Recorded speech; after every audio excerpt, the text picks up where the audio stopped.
Ulapa bajur latar ha kena step jaka kat riu tarik jaka penai cu.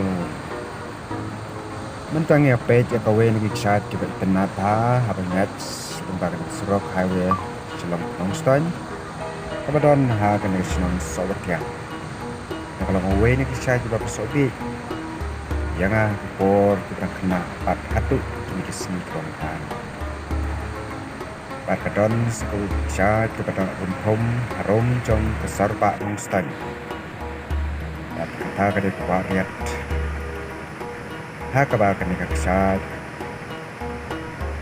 jurus lap penlong ya kejengno ya Haki kiriat jong kena bawa kemudian kena kecingking kebagi cepat cingking bakwa